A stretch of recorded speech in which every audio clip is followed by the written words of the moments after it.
All right, institutions of national government, here we go again. Unit 4, Video 11, President as Policymaker. All right, so when it comes to laws, we have extensively gone over the fact that Congress is where laws get made and passed. They edit, mark them up, revise them, change them, all that stuff, debate them, vote on them. So what's the president's role? Well, the president has two roles. One of them is that he proposes legislation. He does not introduce it in Congress.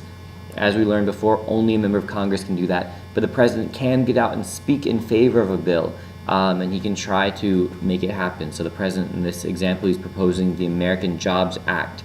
So he's proposing it publicly, and then he needs somebody in Congress to actually introduce it for him, and then get it passed, and then he can sign it. So those are his roles as policymakers, to propose, and then to sign or veto.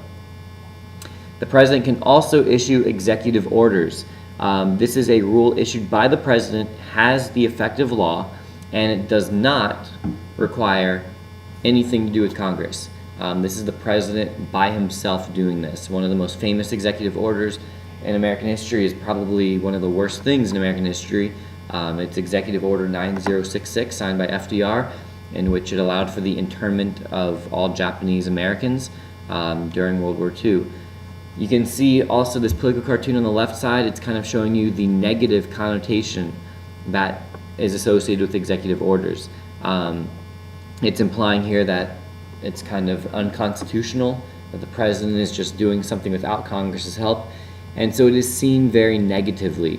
Obama has been criticized quite heavily for using executive orders, but when you look at the facts, the number of executive orders that Obama has done on a yearly average is actually less than everybody else from the 20th century. Him and Bush both, neither of them really used that many executive orders, especially when you compare to somebody like FDR, who averaged almost 300 a year. Obama's averaging about 40. That's Nirvana. Kurt, Chris, and Dave, pretty much the greatest American rock band of all time. So yeah, improve your life, go listen to some Nirvana. Nevermind's the most popular album. It's a good starting place. It's not their best, and Euro's amazing, unplugged album, pinnacle of life and music. So, yep, there you go, Nirvana. Kurt Cobain.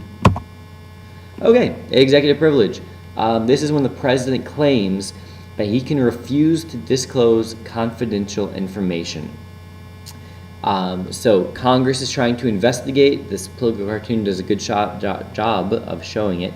Congress is trying to investigate the actions of the president. That's called congressional oversight, if you'll recall.